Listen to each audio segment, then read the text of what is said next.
ಮುಖ್ಯಾಂಶಗಳು.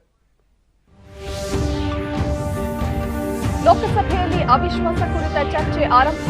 ವಿರೋಧ ಪಕ್ಷಗಳ ಪ್ರತಿಕ್ರಿಯೆಗೆ ನಾಡಿದ್ದು ಪ್ರಧಾನಿ ಉತ್ತರ. ಸ್ವಾತಂತ್ರ್ಯೋತ್ಸವ ದಿನದಂದು ಹರ್ ಘರ್ ತಿರಂಗ ಅಭಿಯಾನ.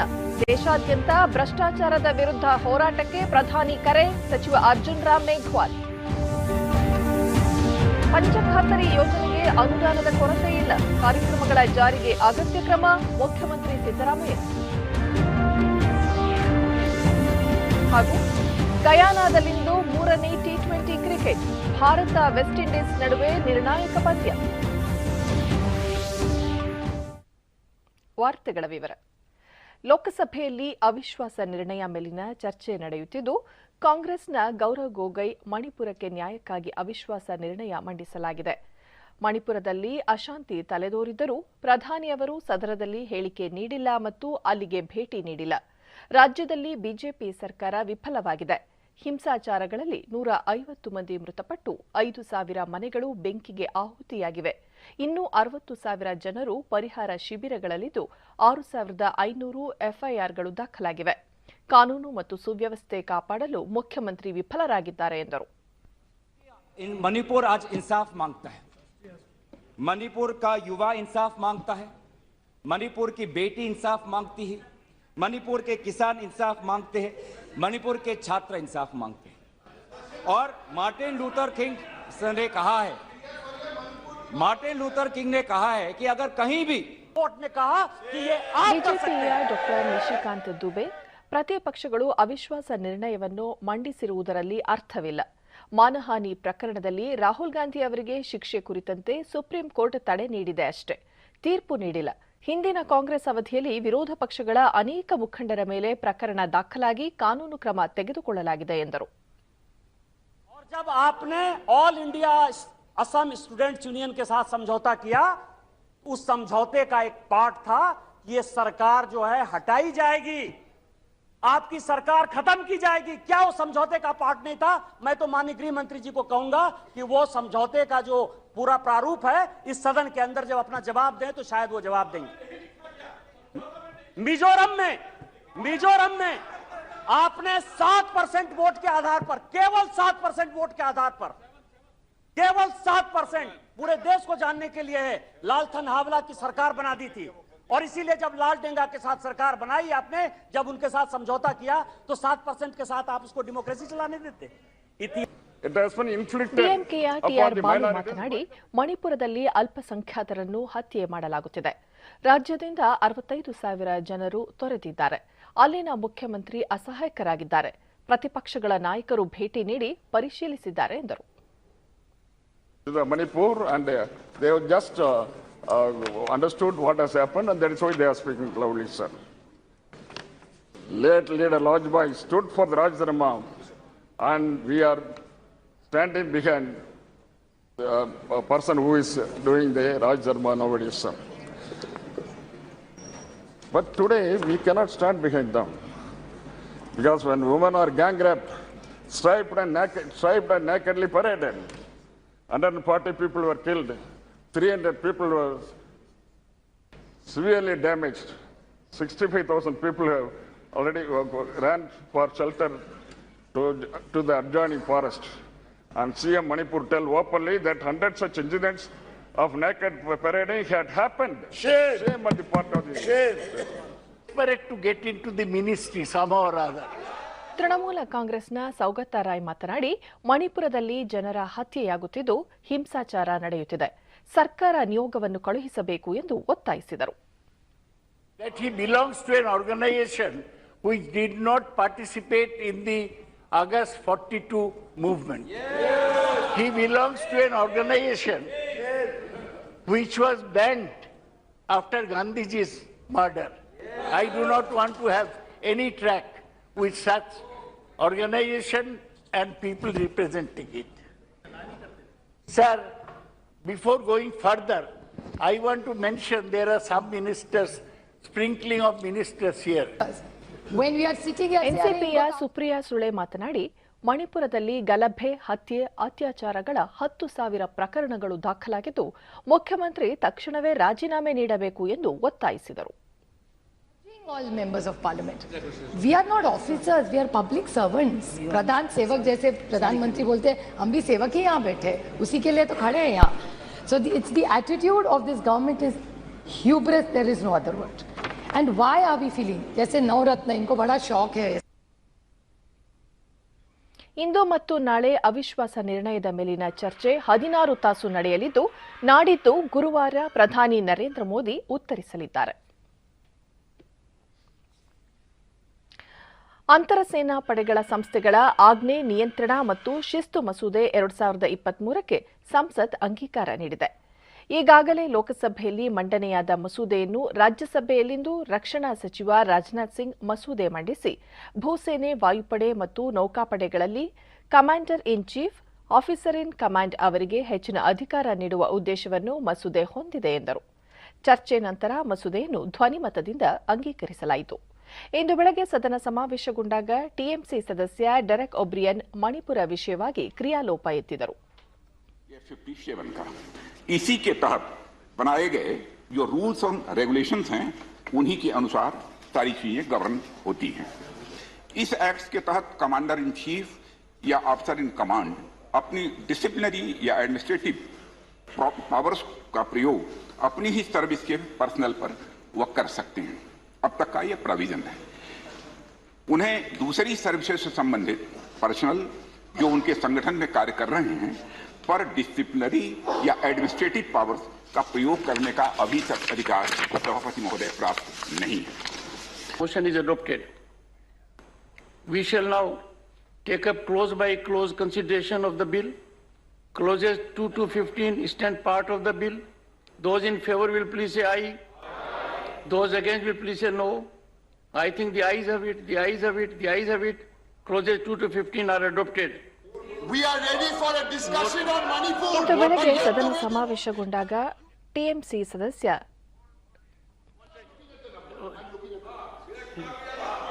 Mr. Derek O'Brien, एक second. Sir, I'm taking my seat. Take your seat My first. point of order is Take your seat first. Take your seat. I'll take your seat first.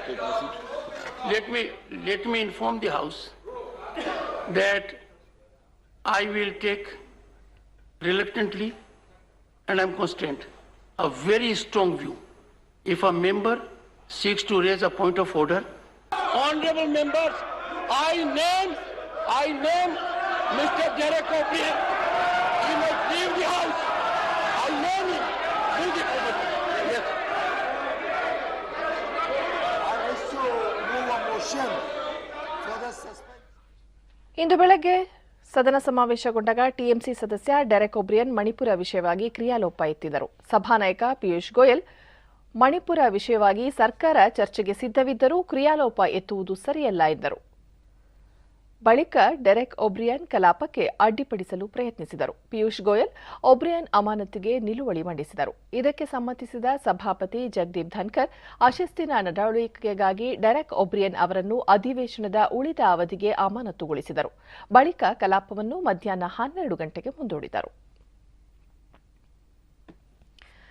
ಪ್ರತಿಪಕ್ಷಗಳು ಮಂಡಿಸಿರುವ ಅವಿಶ್ವಾಸ ನಿರ್ಣಯದ ಹಿನ್ನೆಲೆಯಲ್ಲಿ ಇಂದು ಬೆಳಗ್ಗೆ ಪ್ರಧಾನಿ ನರೇಂದ್ರ ಮೋದಿ ಅಧ್ಯಕ್ಷತೆಯಲ್ಲಿ ಬಿಜೆಪಿ ಸಂಸದೀಯ ಮಂಡಳಿ ಸಭೆ ನಡೆಯಿತು.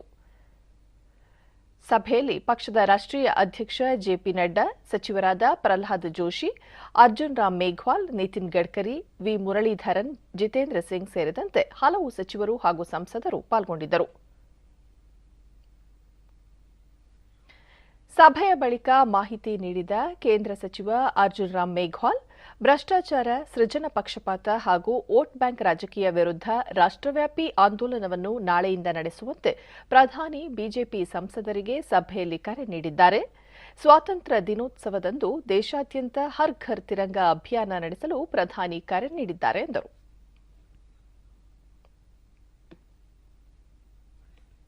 उन्होंने कल राज्यसभा में भी की और राज्यसभा के फ्लोर पे जो भाषण हुए उससे पता चल गया कि वो कोई मजबूत ग्राउंड पे नहीं थे, दिल्ली को राज्य मान रहे थे, सबके समझ में आया दिल्ली संघ राज्य क्षेत्र है और ये जो संघ राज्य क्षेत्र में भारत सरकार की जो संविधान में ही जो शक्तियां दी गई है कानून बनाने की, वो विषय कल स्पष्ट हुआ और इस कारण से जितने वोट हमें मिलने चाहिए थे उससे एक। ಮಾಜಿ ಮುಖ್ಯಮಂತ್ರಿ ದಿವಂಗತ ಎಸ್ ನಿಜಲಿಂಗಪ್ಪ ಅವರ ಪುಣ್ಯತಿಥಿಯ ಅಂಗವಾಗಿ ವಿಧಾನಸೌಧದ ಆವರಣದಲ್ಲಿರುವ ಅವರ ಪ್ರತಿಮೆಗೆ ಮುಖ್ಯಮಂತ್ರಿ ಸಿದ್ದರಾಮಯ್ಯ ಅವರು ಮಾಲಾರ್ಪಣೆ ಮಾಡಿದರು.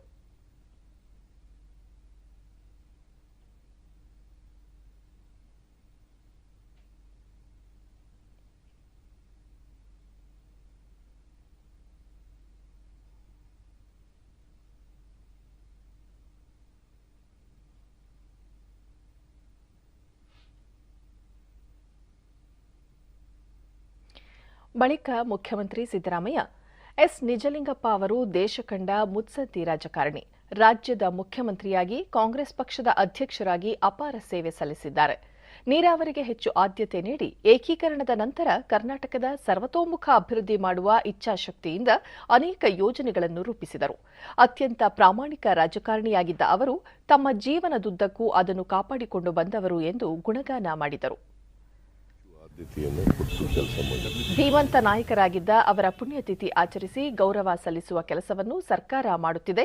ಅವರ ಬದುಕು ನಮಗೆ ಮಾರ್ಗದರ್ಶನ ನೀಡಲಿ ಎಂದರು. ನಿಜಲಿಂಗಪ್ಪನವರು ಈ ನಾಡಿಗೆ ಹಾಗೂ ದೇಶಕ್ಕೆ ಮಾಡಿದ ಸೇವೆಯನ್ನು ನಾವೆಲ್ಲರೂ ಸ್ಮರಿಸಬೇಕು ಎಂದು ಹೇಳಿದರು. ಬಳಿಕ ಸುದ್ದಿಗಾರರೊಂದಿಗೆ ಮುಖ್ಯಮಂತ್ರಿ ಸಿದ್ದರಾಮಯ್ಯ ಸರ್ಕಾರದ ಅಭಿವೃದ್ಧಿ ಯೋಜನೆಗಳಿಗೆ ಅನುದಾನದ ಕೊರತೆ ಇಲ್ಲ, ಪಂಚಖಾತರಿಗಳನ್ನು ಜಾರಿಗೊಳಿಸಲಾಗುತ್ತಿದೆ ಎಂದು ಸ್ಪಷ್ಟಪಡಿಸಿದರು. ಕೃಷಿ ಸಚಿವ ಚಲುವರಾಯಸ್ವಾಮಿ ಅವರ ವಿರುದ್ಧ ಬರೆದಿರುವ ಪತ್ರದ ಬಗ್ಗೆ ಪೊಲೀಸರಿಗೆ ತನಿಖೆ ಕೈಗೊಳ್ಳಲು ಸೂಚಿಸಲಾಗಿದೆ. ಪೊಲೀಸರು ತನಿಖೆ ಮಾಡಿ ಸತ್ಯ ಬಯಲಿಗೆಳೆಯಲು ನಿರ್ದೇಶಿಸಲಾಗಿದೆ ಎಂದರು.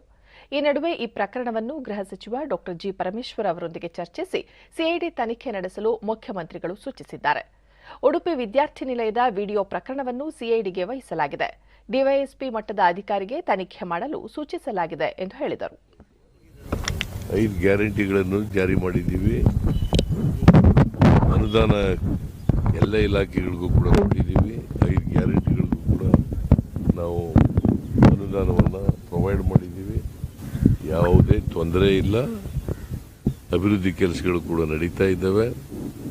ಮತ್ತೆ 5 ಗ್ಯಾರಂಟಿಗಳು ಕೂಡ ಜಾರಿ ಆಗ್ತವೆ. ಯಾರು ಜಾಯಿಂಟ್ ಡೈರೆಕ್ಟರ್ ಆಫ್ ಅಗ್ರಿಕಲ್ಚರ್ ಅವರು ಕೂಡ ಸ್ಟೇಟ್ಮೆಂಟ್ ಅವರು ಒಂದು ಕಂಪ್ಲೇಂಟ್ ಅಶೋಕ್ ಕುಮಾರ್ ಅವರು ಕೂಡ ಕಂಪ್ಲೇಂಟ್ ಮಾಡಿದ್ದಾರೆ. ಪೊಲೀಸ್ನವರಿಗೆ ತನಿಖೆ ಮಾಡಿ ಸತ್ಯ ಏನು ಅಂತ ಹೇಳಿ ಅಂತ ರಾಯಚೂರು, ವಿಜಯಪುರ ಮತ್ತು ಕೊಪ್ಪಳ ಜಿಲ್ಲೆಗಳ ಜಿಲ್ಲಾ ಉಸ್ತುವಾರಿ ಸಚಿವರು ಮತ್ತು ಕಾಂಗ್ರೆಸ್ ಪಕ್ಷದ ಶಾಸಕರೊಂದಿಗೆ ಮುಖ್ಯಮಂತ್ರಿ ಸಿದ್ದರಾಮಯ್ಯ ಬೆಂಗಳೂರಿನಲ್ಲಿಂದು ಸಭೆ ನಡೆಸಿದರು. ಈ ಸಂದರ್ಭದಲ್ಲಿ ಕೆಪಿಸಿಸಿ ಅಧ್ಯಕ್ಷರೂ ಆಗಿರುವ ಉಪಮುಖ್ಯಮಂತ್ರಿ ಡಿಕೆ ಶಿವಕುಮಾರ್ ಸಭೆಯಲ್ಲಿ ಉಪಸ್ಥಿತರಿದ್ದರು. 3 ಜಿಲ್ಲೆಗಳ ಸಚಿವರಾದ ಡಾ ಶರಣಪ್ರಕಾಶ್ ಪಾಟೀಲ್, ಎನ್ಎ ಬೋಸರಾಜ್, ಎಂಬಿ ಪಾಟೀಲ್, ಶಿವರಾಜ್ ತಂಗಡಗಿ, ಶಿವಾನಂದ ಪಾಟೀಲ್ ಸೇರಿದಂತೆ ಆಡಳಿತ ಪಕ್ಷದ ಶಾಸಕರು, ಹಿರಿಯ ಅಧಿಕಾರಿಗಳು ಉಪಸ್ಥಿತರಿದ್ದರು. ಶಾಸಕರು ತಮ್ಮ ತಮ್ಮ ಕ್ಷೇತ್ರಗಳ ಕುಂದುಕೊರತೆಗಳನ್ನು ಮುಖ್ಯಮಂತ್ರಿಗಳ ಮುಂದಿಟ್ಟು ಸಮಸ್ಯೆಯ ಪರಿಹಾರಕ್ಕೆ ಮನವಿ ಮಾಡಿದ್ದಾರೆ. ಶಾಸಕರು ಮತ್ತು ಸಚಿವರು ಸಮನ್ವಯದಿಂದ ಕಾರ್ಯನಿರ್ವಹಿಸುವ ಮೂಲಕ ರಾಜ್ಯ ಸರ್ಕಾರ ಜಾರಿ ಮಾಡಿರುವ ಪಂಚಖಾತರಿ ಯೋಜನೆಯನ್ನು ಜನರಿಗೆ ತಲುಪಿಸುವಲ್ಲಿ ಕೆಲಸ ಮಾಡುವಂತೆ ಮುಖ್ಯಮಂತ್ರಿ ಸಿದ್ದರಾಮಯ್ಯ ಸೂಚನೆ ನೀಡಿದ್ದಾರೆ.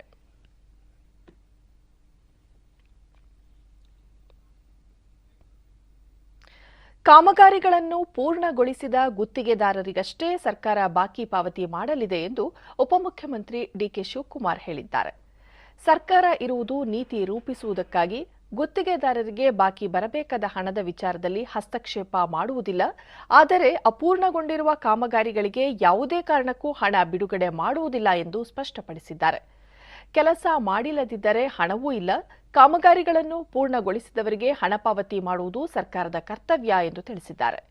ಇಂದು ಅರ್ಜಿ ನೀಡಿ ನಾಳೆ ಟೆಂಡರ್ ಹಾಕಿ 1 ತಿಂಗಳಲ್ಲಿ 1,000 ಕೋಟಿ ರೂಪಾಯಿ ಮೊತ್ತದ ಕಾಮಗಾರಿಗಳನ್ನು ನೀಡಿ ಎಂದರೆ ನೀಡಲು ಸಾಧ್ಯವೇ? ಕಾನೂನಿನ ಪ್ರಕಾರ ಯಾರಿಗೆ ಯಾವ ಕಾಮಗಾರಿ ನೀಡಬೇಕು ಎನ್ನುವುದನ್ನು ಆಧರಿಸಿ ಕ್ರಮ ಕೈಗೊಳ್ಳಲಾಗುವುದು ಎಂದು ಹೇಳಿದರು. ಬೆಂಗಳೂರಿನ ಸಚಿವರು ಶಾಸಕರ ಜೊತೆ ಸಭೆ ನಡೆಸಿದ್ದು ಕ್ಷೇತ್ರಗಳಿಗೆ ಸಂಬಂಧಿಸಿದ ಅಭಿವೃದ್ಧಿ ವಿಷಯಗಳ ಕುರಿತು ಚರ್ಚೆ ನಡೆಸಲಾಗಿದೆ ಎಂದು ತಿಳಿಸಿದರು.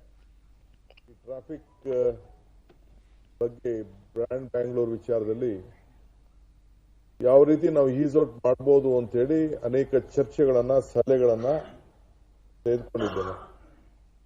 ಸುಮಾರು 70,000ಕ್ಕೂ ಹೆಚ್ಚು ಸಲಹೆಗಳು ಬಂದಿದೆ. ಇನ್ನ ಕೆಲವರ ಹತ್ರ ಎಲ್ಲ ನಾನು ಮಾತಾಡೋನಿದ್ದೇನೆ, ಭೇಟಿ ಮಾಡೋನಿದ್ದೇನೆ. ಅವರ ಸಲಹೆಗಳನ್ನು ಕೂಡ ಹಿಂದೆ ಯಾರ ಸಲಹೆ ಕೊಟ್ಟರು ಅವನ್ನೆಲ್ಲ ಕೂಡ ಕೇಳ್ತೇನೆ. ಬಹಳ ಜನ ಈಗಾಗಲೇ ಶಾಲಾ ಮಕ್ಕಳಿಂದ ಹಿಡಿದು ಕಾಲೇಜ್ ಮಕ್ಕಳಿಂದ ಹಿಡಿದು ಹಿರಿಯ ನಾಗರಿಕರಿಂದ ಹಿಡಿದು ರಾಷ್ಟ್ರ ಮತ್ತು ಅಂತಾರಾಷ್ಟ್ರ ಮಟ್ಟದಿಂದ ಕೂಡ ಎಲ್ಲರೂ ಅವರ ಅಭಿಪ್ರಾಯಗಳನ್ನು ತಿಳಿಸಿದ್ದಾರೆ. ಅದೆಲ್ಲ ಕೂಡ ಒಂದು 5-6 ಭಾಗ ಮಾಡಿ ಕೆಲವು ಸಂಸ್ಥೆಗಳಿಗೆ ನೀವು ಇದನ್ನ ಕಂಪೆಲ್ ಮಾಡಿ ನಿಮ್ಮಲ್ಲೇ ಡಿಬೇಟ್ ಮಾಡಿ ಇದರ ಸಾರಾಂಶವನ್ನು ತಾವು ಕೊಡಬೇಕು ಅಂತ ಹೇಳಿ ಕೆಲವು ಸಲಹೆಗಳನ್ನು ನಾನು ಕೆಲವು ಇನ್ಸ್ಟಿಟ್ಯೂಷನ್ಸ್ಗೆ ಕೊಟ್ಟಿದ್ದೇನೆ. ಯಾವ ಇನ್ಸ್ಟಿಟ್ಯೂಷನ್ಸ್ಗೆ ಕೊಟ್ಟಿದ್ದೀನಿ ಅಂತ ಹೇಳಿ ಅದನ್ನ ನಾನೊಂದು ಪ್ರೆಸ್ ನೋಟ್ ಅಲ್ಲಿ ನಿಮಗೆ ನಾನು ರಿಲೀಸ್ ಮಾಡ್ತೀನಿ. ರಾಜ್ಯದಲ್ಲಿ ಒತ್ತುವರಿ ಮಾಡಿಕೊಂಡಿರುವ ಸರ್ಕಾರಿ ಜಮೀನುಗಳನ್ನು ಕೂಡಲೇ ತೆರವುಗೊಳಿಸಲಾಗುವುದು ಎಂದು ಕಂದಾಯ ಸಚಿವ ಕೃಷ್ಣ ಬೈರೇಗೌಡ ಮೈಸೂರಿನಲ್ಲಿಂದು ತಿಳಿಸಿದರು. ಮೈಸೂರು ವಿಭಾಗೀಯ ಮಟ್ಟದ ಹಿರಿಯ ಅಧಿಕಾರಿಗಳ ಸಭೆಗೂ ಮುನ್ನ ರಾಜ್ಯದ ಎಲ್ಲಾ ಜಿಲ್ಲೆಗಳಲ್ಲಿ ಸರ್ಕಾರಿ ಭೂಮಿ ಒತ್ತುವರಿಯಾಗಿದ್ದು, ತಹಸೀಲ್ದಾರ್ ಸೇರಿದಂತೆ ಹಿರಿಯ ಅಧಿಕಾರಿಗಳು ತೆರವುಗೊಳಿಸುವ ಕಾರ್ಯ ಮಾಡಲಿದ್ದಾರೆ. ಮೊದಲಿಗೆ ಬೆಂಗಳೂರು ನಗರ ಹಾಗೂ ಬೆಂಗಳೂರು ಗ್ರಾಮಾಂತರ ಪ್ರದೇಶಗಳಲ್ಲಿ ಹಾಗೂ ವಿವಿಧ ಜಿಲ್ಲೆಗಳಲ್ಲಿ ಒತ್ತುವರಿಯಾಗಿರುವ ಜಾಗವನ್ನು ತೆರವುಗೊಳಿಸಲಾಗುವುದು. ರಾಜ್ಯದಲ್ಲಿ ಲೋಕ್ ಅದಾಲತ್ ಅನ್ನು ಮತ್ತೆ ಪ್ರಾರಂಭಿಸಿ ಜನರ ಸಮಸ್ಯೆಗಳನ್ನು ಬಗೆಹರಿಸಲಾಗುವುದು. ಕಂದಾಯ ಇಲಾಖೆಯಲ್ಲಿರುವ ಸಮಸ್ಯೆಗಳಿಗೆ ಸೂಕ್ತ ಕ್ರಮ ಕೈಗೊಳ್ಳಲಾಗುವುದು ಎಂದರು. ಅಂತಹ ಪ್ರಕರಣಗಳು ಯಾಕೆಂದ್ರೆ ಕೆಲವು ಕಾಂಪ್ಲಿಕೇಟೆಡ್ ಇರೋ ಕೇಸುಗಳನ್ನ ಕಂದಾಯ ಅದಾಲತ್ನಲ್ಲಿ ನಾವು ವಿಲೆ ಮಾಡಲಿಕ್ಕೆ ಆಗೋದಿಲ್ಲ. ಯಾಕಂದ್ರೆ ಅಲ್ಲಿ ಲಾಯರು ಆರ್ಗ್ಯೂ ಮಾಡಬೇಕು, ಸಮಯ ಕೊಡಬೇಕು. ಸಣ್ಣ ಪುಟ್ಟ ವ್ಯಾಜ್ಯಗಳಿದ್ರೆ ಅದನ್ನ ಕಂದಾಯ ಅದಾಲತ್ತಲ್ಲಿ ಪರಿಹಾರ ಮಾಡ್ಬೋದು. ಅಂಥವುಗಳು ಕೂಡ ಎಷ್ಟಿದಾವೆ ಅಂತ ಇವತ್ತು ನಾವು ರಿವ್ಯೂ ಮಾಡ್ತೇವೆ. ನನ್ನ ಹತ್ರ ಲಿಸ್ಟ್ ಇದೆ. ಈ ಸರ್ಕಾರಿ ಜಮೀನುಗಳನ್ನ ವಾಪಸ್ ತಗೊಳ್ಳುವಂಥ ವಿಚಾರಕ್ಕೆ ಫ್ರೀ ಹ್ಯಾಂಡ್ ಕೊಡೋದು ಅಷ್ಟೇ ಅಲ್ಲ, ನಾವೇ ಅಧಿಕಾರಿಗಳ ಮೇಲೆ ಕೂತು ಒತ್ತಡ ಹಾಕಿ ಕೂಡ ಈ ಸರ್ಕಾರಿ ಜಮೀನುಗಳ ಒತ್ತುವರಿಯನ್ನ ಕ್ಲಿಯರ್ ಮಾಡಬೇಕು, ಎನ್ಕ್ರೋಚ್ಮೆಂಟ್ ಅನ್ನ ತೆಗೆಸಬೇಕು, ಸರ್ಕಾರಕ್ಕೆ ವಾಪಸ್ ತಗೊಳ್ಬೇಕು ಅಂತ ನಾವೇ ಮೇಲ್ಮಟ್ಟದಿಂದ ಸಚಿವನಾಗಿ ನಾನು, ನಮ್ಮ ಕಾರ್ಯದರ್ಶಿಗಳು ನಾವೇ ಒತ್ತಡವನ್ನು ಹಾಕ್ತಾ ಇದ್ದೇವೆ. ಬೆಂಗಳೂರು ನಗರ, ಬೆಂಗಳೂರು ಗ್ರಾಮಾಂತರ ಜಿಲ್ಲೆಗೆ ಸಪ್ರೇಟ್ ಆಗಿ ಮೀಟಿಂಗ್ ಮಾಡಿ ಅವ್ರಿಗೆ ಈ ಶನಿವಾರದೊಳಗಡೆ ನನಗೆ ಟೈಮ್ ಟೇಬಲ್ ಕೊಡಬೇಕು. ಯಾವ್ಯಾವ ಪ್ರಕರಣಗಳಲ್ಲಿ ಒತ್ತುವರಿ ಆಗಿದೆ ಅಂತ ಅವ್ರ ಹತ್ರ ವರದಿ ಇದೆ, ಎಷ್ಟು ದಿನದೊಳಗಡೆ ಈ ಒತ್ತುವರಿಯನ್ನ ತೆರವು ಮಾಡ್ತೀರಿ ಅಂತ ನೀವೇ ನನಗೆ ಕಮಿಟ್ಮೆಂಟ್ ಅನ್ನ ಕೊಡಿ ಅಂತ ನಿನ್ನೆ ಅವರಿಗೆ ಸೂಚನೆಯನ್ನ ಕೊಟ್ಟಿದ್ದೇನೆ. ಶನಿವಾರದೊಳಗಡೆ ಅವರಿಂದ ನನಗೆ ವಾಪಸ್ ಬರುತ್ತೆ. ಅದೇ ತರ ರಾಜ್ಯದಲ್ಲೂ ಕೂಡ first Bengaluru rural first priority. ಅದೇ ಮಾದರಿಯಲ್ಲಿ ಇಡೀ ರಾಜ್ಯದಲ್ಲೂ ಕೂಡ ಎಷ್ಟು ಒತ್ತುವರಿ ಪ್ರಕರಣಗಳಿದಾವೆ, ಅದು ಕೆರೆ ಇರಬಹುದು ಅಥವಾ ಬೇರೆ ಪ್ರದೇಶ, ಒಟ್ಟಾರೆ ಸರ್ಕಾರಿ ಜಮೀನು ಒತ್ತುವರಿಯನ್ನ ತೆರವು ಮಾಡುವಂತದಕ್ಕೆ ಒಂದು ಅಭಿಯಾನದ ರೂಪದಲ್ಲಿ ನಾವು ಕಾರ್ಯಕ್ರಮವನ್ನು ಹಾಕಿಕೊಳ್ಳುತ್ತೇವೆ. ಮಾಜಿ ಮುಖ್ಯಮಂತ್ರಿ ಬಸವರಾಜ ಬೊಮ್ಮಾಯಿ ಅವರು ದೆಹಲಿಯಲ್ಲಿಂದು ಕೇಂದ್ರ ಗೃಹ ಸಚಿವ ಅಮಿತ್ ಶಾ ಅವರನ್ನು ಭೇಟಿ ಮಾಡಿ ಸಮಾಲೋಚಿಸಿದರು. ರಾಜ್ಯದ ಪ್ರಸಕ್ತ ರಾಜಕೀಯ ವಿಚಾರಗಳು ಸೇರಿದಂತೆ ಹಲವು ವಿಷಯಗಳು ಭೇಟಿಯ ಸಮಯದಲ್ಲಿ ಚರ್ಚೆಗೆ ಬಂದವು ಎಂದು ತಿಳಿಸಲಾಗಿದೆ. ವಿಧಾನಸಭೆ ವಿರೋಧ ಪಕ್ಷದ ನಾಯಕನ ಆಯ್ಕೆ ಸಂಬಂಧ ಪಕ್ಷದ ವರಿಷ್ಠರಲ್ಲಿ ಒಬ್ಬರಾಗಿರುವ ಅಮಿತ್ ಶಾ ಅವರು ಬಸವರಾಜ ಬೊಮ್ಮಾಯಿ ಅವರಿಂದ ಅಭಿಪ್ರಾಯ ಪಡೆದಿದ್ದಾರೆ ಎನ್ನಲಾಗಿದೆ.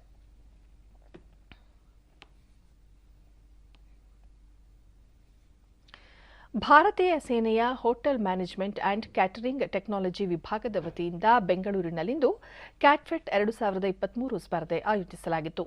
ಸ್ಪರ್ಧೆಯಲ್ಲಿ ಬೆಂಗಳೂರು ಸೇರಿದಂತೆ ದೇಶದ ಪ್ರಮುಖ ಹೋಟೆಲ್ಗಳು ಹಾಗೂ ಹೋಟೆಲ್ ಮ್ಯಾನೇಜ್ಮೆಂಟ್ ಸಂಸ್ಥೆಗಳು ಭಾಗಿಯಾಗಿದ್ದವು. ಈ ವೇಳೆ ಹೋಟೆಲ್ ಮ್ಯಾನೇಜ್ಮೆಂಟ್ ಸಂಸ್ಥೆಗಳ ಯುವ ಪ್ರತಿನಿಧಿಗಳು, ಬಾಣಸಿಗರು ವಿವಿಧ ಭೋಜನ ಭಕ್ಷ್ಯಗಳನ್ನು ತಯಾರಿಸುವ ಮೂಲಕ ಸ್ಪರ್ಧೆಯಲ್ಲಿ ಪಾಲ್ಗೊಂಡಿದ್ದರು. ಕಾರ್ಯಕ್ರಮದ ಭಾಗವಾಗಿ ಕಲಾವಿದರು ವಿವಿಧ ಸಾಂಸ್ಕೃತಿಕ ಕಾರ್ಯಕ್ರಮಗಳನ್ನು ನಡೆಸಿಕೊಟ್ಟರು. ವಿವಿಧ ಹೋಟೆಲ್ ಮ್ಯಾನೇಜ್ಮೆಂಟ್ ಸಂಸ್ಥೆಗಳ ಮುಖ್ಯಸ್ಥರು ಮಾಹಿತಿ ಹಂಚಿಕೊಂಡು ಕೈಗಾರಿಕಾ ಹೋಟೆಲ್ ಮ್ಯಾನೇಜ್ಮೆಂಟ್ ಸಂಸ್ಥೆಗಳ ನಡುವೆ ಉತ್ತಮ ಸಂಪರ್ಕ ಸಾಧಿಸಲು ಇದೊಂದು ಉತ್ತಮ ವೇದಿಕೆಯಾಗಿದೆ ಎಂದು ಅಭಿಪ್ರಾಯಪಟ್ಟರು.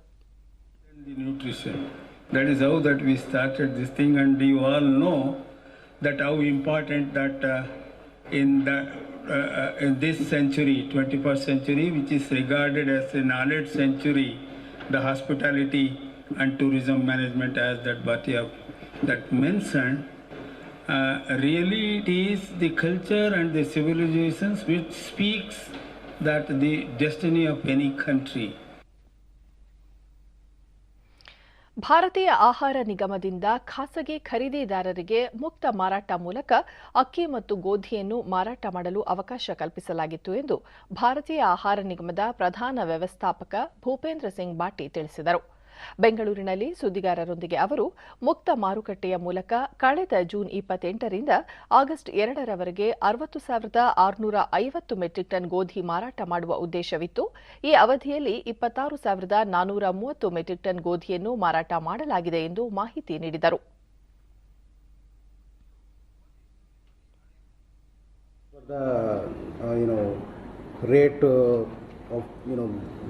taken by the parties, but still the market rate is hovering around 28 to 30 rupees per kg. The government of India is emphasizing that we should give the wheat to the smallest processor so that he can process the wheat and the rate of the byproducts can come down. But though even we have given so much advertisement and we have talked to you also, but still we are feeling that masses has not gone to the chakkiwalas, locals and all that. Because our point is, the government point is that instead of selling the wheat to the big traders, we should sell the wheat to the small traders who can make the difference and who can reduce the market price. ಈ ವೇಳೆ FCI ಹಿರಿಯ ಅಧಿಕಾರಿಗಳು ಉಪಸ್ಥಿತರಿದ್ದರು. ಗೋಡೆ ಗಡಿಯಾರಗಳಿಗೆ ತನ್ನದೇ ಆದ ಇತಿಹಾಸ ಮತ್ತು ಮಹತ್ವವಿದೆ. ನೂರಾರು ವರ್ಷಗಳಿಂದ ನಿಖರ ಸಮಯದ ಅರಿವಿಗಾಗಿ ಬಳಕೆಯಲ್ಲಿರುವ ವಿವಿಧ ಗೋಡೆ ಗಡಿಯಾರಗಳು ಒಂದೇ ಕಡೆ ಕಾಣಸಿಗುವುದು ಅಪರೂಪ. ಇಂತಹ ಅಪರೂಪದ ಗೋಡೆ ಗಡಿಯಾರದ ಮ್ಯೂಸಿಯಂ ಮಂಗಳೂರು ಬಳಿಯ ಬಂಟ್ವಾಳ ತಾಲೂಕಿನ ಕುಡ್ತಮುಗೇರು ಸಮೀಪದ ಕೃಷಿಕರೊಬ್ಬರ ಮನೆಯಲ್ಲಿದೆ. ಈ ಕುರಿತು ಒಂದು ವರದಿ. ಸಮಯಕ್ಕೆ ಎಷ್ಟು ಮಹತ್ವವಿದೆಯೋ ಸಮಯವನ್ನು ತೋರಿಸುವ ಗಡಿಯಾರಕ್ಕೂ ಅಷ್ಟೇ ಪ್ರಾಮುಖ್ಯತೆ ಇದೆ. ಹಿಂದೆಲ್ಲ ಮನೆಗಳ ಗೋಡೆಗಳಲ್ಲಿ ಪ್ರತಿ ಗಂಟೆಗೊಮ್ಮೆ ಢಣ್ ಢಣ್ ಎಂದು ಘಂಟಾನಾದ ಮೊಳಗಿಸುತ್ತಾ ವೇಳೆ ಎಷ್ಟಾಯಿತೆಂದು ನೆನಪಿಸುತ್ತಿದ್ದ ಗೋಡೆ ಗಡಿಯಾರಗಳಿರುತ್ತಿದ್ದವು. ಪ್ರಸಕ್ತ ಕಾಲಘಟ್ಟದಲ್ಲಿ ಎಲೆಕ್ಟ್ರಾನಿಕ್, ಡಿಜಿಟಲ್ ಮತ್ತು ಬ್ಯಾಟರಿ ಚಾಲಿತ ಗಡಿಯಾರಗಳಿವೆ. ಮೊಬೈಲ್ನಲ್ಲೇ ಸಮಯ ತಿಳಿಯಲು ಅವಕಾಶ ಇರುವ ಕಾರಣ ಹಲವರ ಮನೆಗಳಿಂದ ಗಡಿಯಾರಗಳು, ಕೈಗಡಿಯಾರಗಳು ಕಾಣೆಯಾಗುತ್ತಿವೆ.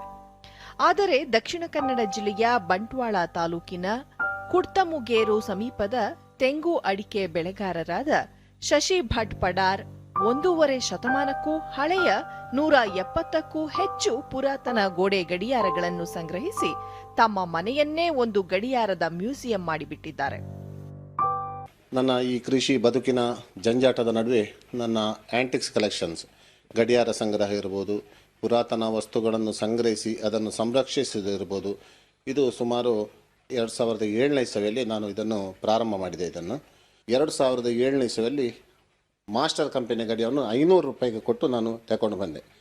ಅಲ್ಲಿಂದ ನಂತರ ನನ್ನ ಗಡಿಯಾರದ ಕಲೆಕ್ಷನ್ಸ್ನ ಈ ನಾಗಾಲೋಟ ಮುಂದುವರಿತಾ ಹೋಯಿತು. ತಮ್ಮ ಸಂಬಂಧಿಕರೊಬ್ಬರು ಸಂಗ್ರಹಿಸಿದ್ದ 8-10 ಪುರಾತನ ಗಡಿಯಾರ ನೋಡಿದ್ದೇ ತಮ್ಮ ಈ ಗಡಿಯಾರ ಸಂಗ್ರಹದ ಹವ್ಯಾಸಕ್ಕೆ ನಾಂದಿಯಾಯಿತು ಎನ್ನುತ್ತಾರೆ ಶಶಿ ಭಟ್. ಸುಮಾರು 2010 ಆ ಸಮಯಕ್ಕೆ ವಾಟ್ಸಾಪ್ಗಳಲ್ಲಿ WhatsApp group antiques collections, antiques buyers sellers group ಅಂತ ಸ್ಟಾರ್ಟ್ ಆಯಿತು. ಇದರ ಮುಖಾಂತರ ನನಗೆ ಒಂದೊಂದೇ ಗಡಿಯಾರಗಳು ನನ್ನ ಸಂಗ್ರಹಕ್ಕೆ ಜೋಡಣೆ ಆಗ್ತಾ ಬಂತು. ಈಗ ಸುಮಾರು ನನ್ನ ಈ ಸಂಗ್ರಹದಲ್ಲಿ 125 ಗಡಿಯಾರಗಳಿದೆ. ಒಂದು ಗಡಿಯಾರ ಸರ್ ಬ್ಯಾಟ್ರಿ ಆಪರೇಟೆಡ್ ಇಲ್ಲ ನನ್ನ ಸಂಗ್ರಹದಲ್ಲಿ, ಎಲ್ಲ ಮೆಕ್ಯಾನಿಕಲ್ ಗಡಿಯಾರಗಳು. ಇವರ ವೈಯಕ್ತಿಕ ಸಂಗ್ರಹಾಲಯದಲ್ಲಿ 7 ಅಡಿ ಉದ್ದದ ಗ್ರ್ಯಾಂಡ್ ಫಾದರ್ ಕ್ಲಾಕ್ನಿಂದ ಹಿಡಿದು 6 ಅಡಿ ಉದ್ದದ ಮದರ್ ಕ್ಲಾಕ್ ಸಹ ಇದೆ. ಅತಿ ಸಣ್ಣ ಕೂಕು ಗಡಿಯಾರ ಸೇರಿದಂತೆ ಪ್ರಪಂಚದೆಲ್ಲೆಡೆಯ ವಿವಿಧ ಬಗೆಯ ಗಡಿಯಾರಗಳನ್ನು ಇವರು ಒಂದು ಕೋಣೆಯಲ್ಲಿ ಕೂಡಿಟ್ಟಿದ್ದಾರೆ. ವಾರಕ್ಕೊಮ್ಮೆ ಕೀ ಕೊಡುವ, ವರ್ಷಕ್ಕೊಮ್ಮೆ ಕೀ ಕೊಡುವಂತಹ ಗಡಿಯಾರಗಳು ಇವರ ಬಳಿ ಇವೆ. ಈ ಎಲ್ಲ ಗಡಿಯಾರಗಳು ಇಂದಿಗೂ ನಡೆಯುತ್ತಿವೆ ಎಂಬುದು ವಿಶೇಷ. ಈ ಎಲ್ಲ ಗಡಿಯಾರಗಳನ್ನು ಸುಸ್ಥಿತಿಯಲ್ಲಿಡಲು ಶಶಿ ಭಟ್ ನಿತ್ಯ ಅವುಗಳನ್ನು ಒರೆಸಿ ತೈಲ ಹಾಕಿ ಕೀ ಕೊಡುತ್ತಾರೆ. ಇವರು ಸಂಗ್ರಹಿಸಿರುವ ನೂರಾರು ವರ್ಷಗಳ ವಿವಿಧ ವಿನ್ಯಾಸದ ಅತ್ಯಾಕರ್ಷಕವಾದ ಗೋಡೆ ಗಡಿಯಾರಗಳು ಆಸಕ್ತರನ್ನು ತಮ್ಮತ್ತ ಸೆಳೆಯುತ್ತಿವೆ.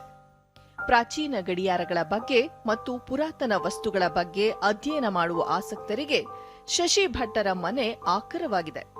ತಾವು ಸಂಗ್ರಹಿಸಿರುವ ವಸ್ತುಗಳ ಮಾಹಿತಿ ಮಕ್ಕಳಿಗೆ ಸಿಗಬೇಕು ಮತ್ತು ಅವರಲ್ಲೂ ಇಂತಹ ಆಸಕ್ತಿ ಬೆಳೆಯಬೇಕು ಎನ್ನುವ ಶಶಿ ಭಟ್ ತಮ್ಮ ಮನೆಯನ್ನು ಉಚಿತ ಸಂಗ್ರಹಾಲಯವಾಗಿ ಮಾರ್ಪಡಿಸುವ ನಿಟ್ಟಿನಲ್ಲಿ ಪ್ರಯತ್ನಶೀಲರಾಗಿದ್ದಾರೆ.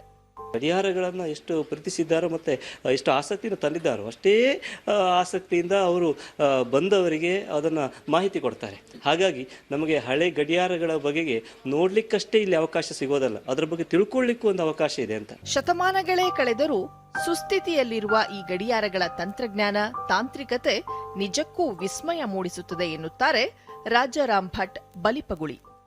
1-2 ಗಡಿಯಾರಗಳನ್ನು ತಂದು ಪ್ರಾರಂಭ ಮಾಡಿದಂತಹ ಈ ಒಂದು ಸಂಗ್ರಹಾಲಯ ಈಗ ತನ್ನದೇ ಆದ ಲೋಕಕ್ಕೆ ಕರೆದುಕೊಂಡು ಹೋಗುವಂಥ 100 ಬೇರೆ ಬೇರೆ ದೇಶಗಳ ಗಡಿಯಾರಗಳನ್ನು ನಾವು ಕಾಣಬಹುದು.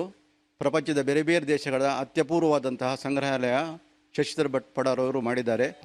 ದೇಶ ವಿದೇಶಗಳ 100 ಗಡಿಯಾರದ ಜೊತೆಗೆ ನಮ್ಮ ಪರಂಪರೆಯ ಪರಿಚಯ ಮಾಡಿಸುವ ಹಲವು ವಸ್ತುಗಳನ್ನು ಶಶಿ ಭಟ್ ಸಂಗ್ರಹಿಸಿದ್ದು ತಮ್ಮೂರಿನ ಹಿರಿಮೆಯನ್ನೇ ಹೆಚ್ಚಿಸಿದ್ದಾರೆ ಎನ್ನುವುದು ಶಿಕ್ಷಕಿ ಅನನ್ಯ ಅವರ ಅಭಿಪ್ರಾಯ. ನಮ್ಮ ಊರಿನಲ್ಲೇ ಇಷ್ಟು ಸಂಗ್ರಹ ಇರುವುದು ಕಂಡು ನಮಗೆ ಖುಷಿ ಆಗ್ತಾ ಉಂಟು. ಅದು ಊರಿಗೂ ಒಂದು ಹೆಮ್ಮೆ. ಇದರಲ್ಲಿ ಅವರ ಶ್ರಮ ತುಂಬಾ ಕಾಣ್ತಾ ಇದೆ ನಮಗೆ. ಈ ಪರಂಪರೆ ಇನ್ನೂ ಸಹ ಅವರು ಮುಂದುವರಿಸಲಿ, ಅವರ ಪರಂಪರೆಯನ್ನು ಉಳಿಸುವಲ್ಲಿ ನಾವು ಸಹಕರಿಸಬೇಕು. ಶಶಿ ಭಟ್ ಅವರ ಗಡಿಯಾರಗಳ ಜೊತೆಗೆ ಹಿಂದೆ ನಾಟಕ, ಯಕ್ಷಗಾನಗಳಲ್ಲಿ ಬಳಸುತ್ತಿದ್ದ ಕಾಲಿನಿಂದ ತುಳಿಯುವ 200 ವರ್ಷಗಳಷ್ಟು ಹಳೆಯದಾದ ಪೆಡಲ್ ಹಾರ್ಮೋನಿಯಂ,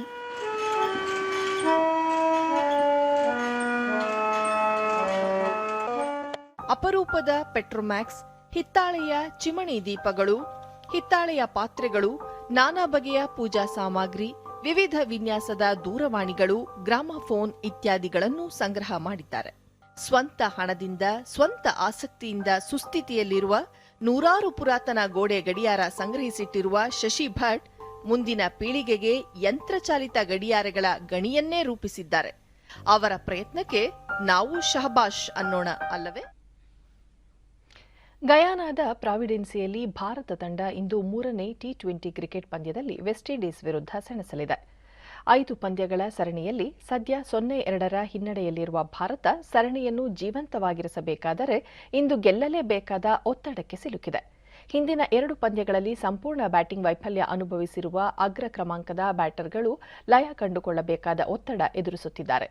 ಪಂದ್ಯ ಭಾರತೀಯ ಕಾಲಮಾನ ರಾತ್ರಿ 8 ಗಂಟೆಗೆ ಆರಂಭವಾಗಲಿದ್ದು ಡಿಡಿ ಸ್ಪೋರ್ಟ್ಸ್ನಲ್ಲಿ ನೇರ ಪ್ರಸಾರವಿರಲಿದೆ.